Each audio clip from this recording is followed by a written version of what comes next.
Shalom, Alino, Welcome Israel, ang kapayapaan ay sumasa atin at sa buong Israel.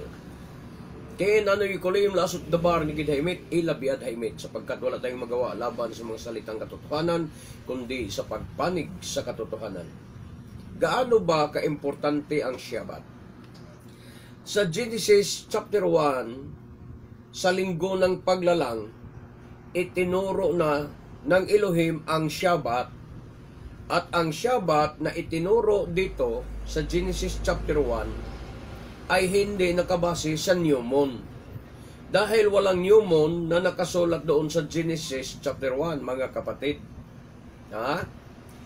Kaya ang Shabbat at ang New Moon ay walang koneksyon sa isa't isa. At lalo na nga ang Shabbat at ang Saturday ay wala ding koneksyon sa isa't isa. Dahil wala pang Gregorian calendar doon sa Genesis chapter 1. Ngunit may Shabbat na. Kailan po ba lumabas ang pangalang Saturday? Sa huling araw lang, ngayon lang, sa panahon lang ni Gregorio, di ba? Ni Gregory, Pope Gregory, mga kapatid. Kaya itong mga naglilitawan ngayon na mga lunarian group na nagbabase sa New Moon ay mga bulaan ito at mga alagad ni Satanas. Dahil nais nilang maligaw ang mga tao, nais nilang lituhin ang ating pananampalataya, ang ating pagsunod sa Shabbat. Lalo na sa mga taong walang alam sa Biblia, gusto nilang maligaw. Maligaw mula sa tunay na Shabbat. Ayon sa Genesis chapter 2, mababasa natin yan. Chapter 2, 1 to 3. Nilikha nga ng Diyos ang langit at ang lupa at ang lahat ng bagay na naroon. Tinapos niyang likhain ang lahat ng ito sa loob ng 6 na araw. At siya ay nagpahinga sa ikapitong araw. Pinagpala niya ang ikapitong araw at itinuring itong banal, sapagkat sa araw na ito siya ay nagpahinga matapos likhain ang lahat.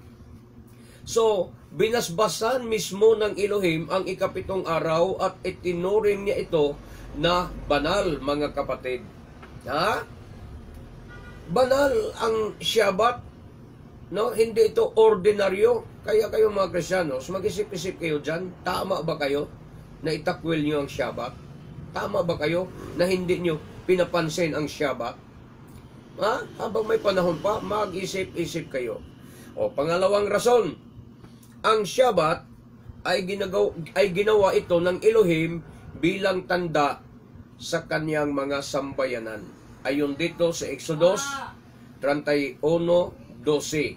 Sinabi ni Adonai kay Moses, sabihin mo sa mga Israelita na ipangilin ang araw ng pamamahinga, ang Shabbat, sapagkat ito ang magsisilbing palatandaan sa inyo at sa inyong mga salinlahi na kayo'y aking pinili para maging bayan ko.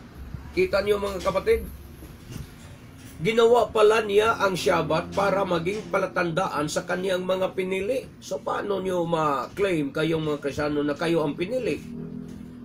Alin ang Shabbat? Nagsishabat ba kayo? Walang palatandaan na kayo ang pinili. Ang palatandaan niya, hindi na natin ma-twist yan. Hindi na natin mawala yan. Sinabi na yan sa Biblia na ang palatandaan na ginawa niya ay ang Shabbat. Hindi ang long sleeve, hindi ang mga pangalan ng mga churches o mga kartulan ng mga simbahan. Hindi. Kundi ang Shabbat, mga kapatid. Yan ang palatandaan sa kanyang pinili, mga kapatid. Mula noon hanggang ngayon, ang palatandaan na ginawa ng Elohim sa kanyang pinili ay walang iba kundi ang Shabbat lamang, mga kapatid. Hindi ang mga karatula o mga pangalan ng mga churches, di ba? Hindi yun. Talatang 14, ipangilin ninyo ang araw ng Shabbat, sapagkat ito'y sagrado. Sagrado, mga kapatid, ang Shabbat. Papatayin ang sinumang hindi magpahalaga rito at ititiwalag ang sinumang magtrabaho sa araw na ito. Kung sagrado ang Shabbat para sa Elohim, bakit sa inyong mga Kristiyanos ay hindi? Talaga bang may relasyon kayo sa Elohim, sa Diyos, kayo mga Kristiyanos? Talaga bang sumusunod kayo sa mga utos ng Diyos? O ang utos lang ni Constantino ang sinusunod nyo? Yun ang pag-isipan ninyo. Diba? Kung sagrado sa Elohim ang Shabbat at sa inyo mga Kristiyano ay hindi, patunay lang yan na kayong mga Kristiyano ay kumukontra sa Elohim o sumusuway sa Elohim. Talatang 15, 6 na araw kayong magtrabaho, ngunit ang ikapitong araw ay araw ng ganap na pamamahinga at nakalaan para sa akin. Nakalaan para ito, pala ito ang Shabbat nakalaan pala ito para sa Panginoon, para sa Adonai, mga kapatid. Hindi para sa church, hindi para sa reliyon, hindi para sa organisasyon, kundi para sa Elohim ang Shabbat. Patayin ang sinumang magtrabaho sa araw na iyon.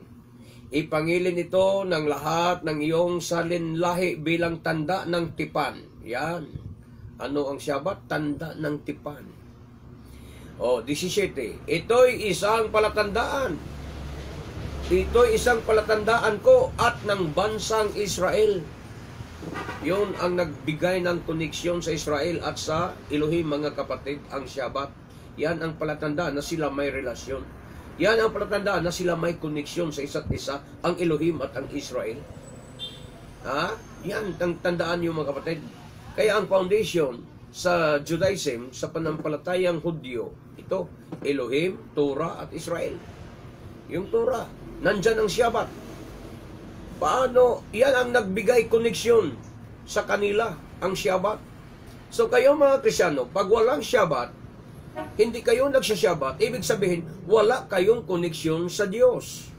Wala kayong relasyon. Basahin ninyo. Basahin niyo ng maigi ang Exodus 31, mga kapatid. Para nga mabago pa ninyo ang mali ninyong pananampalataya tungkol sa Sunday worship, sa araw ng linggo. Mali yan. Hindi yan inutos ng ating Diyos. Ang Sunday, ang araw ng linggo, ng pagsamba, walang utos dyan sa Biblia kahit sa New Testament. Ito'y isang palatandaan ko at ng bansang Israel. At ito'y mananatili habang panahon. Walang expiration ang Shabbat. Sapagkat sa loob ng 6 na araw, nilikha ko ang langit at ang lupa at nagpahinga ako sa ikapitong araw. Ito'y mananatili, sabi pa dito, ito'y mananatili habang panahon. Ibig sabihin, walang expiration ang Shabbat, mga kapatid. Kung walang expiration, ibig sabihin, hindi ito magbabago o mapuntang sa araw ng linggo. Dahil ang Diyos ay hindi nagbabago. He is the same yesterday, today, and forever. Kaya ang Shabbat, hindi rin nagbabago. Ang mga kautusan, ang Torah ay wala ding pagbabago. Lalo na ang Shabbat, walang pagbabago at ito'y mananatili habang panahon, mga kapatid. Ibig sabihin na hindi ito maaaring palitan sa araw ng linggo. Kaya kung ang Shabbat na siyang palatandaan ng Elohim sa kanyang mga pinili, ang Sunday naman ang siyang palatandaan ni Satanas sa kanyang mga tauhan. Hanggang sa muli, I love you in Adonai, but our Adonai Yeshua loves you more. Ami Israel kay, mabuhay ang sambahayang Israel. Baruch Hashem, Elohi Abraham, Elohi Yitzchak, Elohi Israel. Bishem Adonai Yeshua HaMashiach. Amen. Baruch Hashem, Hallelujah. Ito ang inyong abang lingkod sa Adonai, Matif Gideon Silva, magsasabi sa inyong lahat, mapalad ang taong sumusuri sa banal na kasulatan, naniniwala at tumutupad sa nasusulat dito. Baruch haba, Bishem Adonai, blessed is he who comes in the name of Adonai. Shalom, shalom.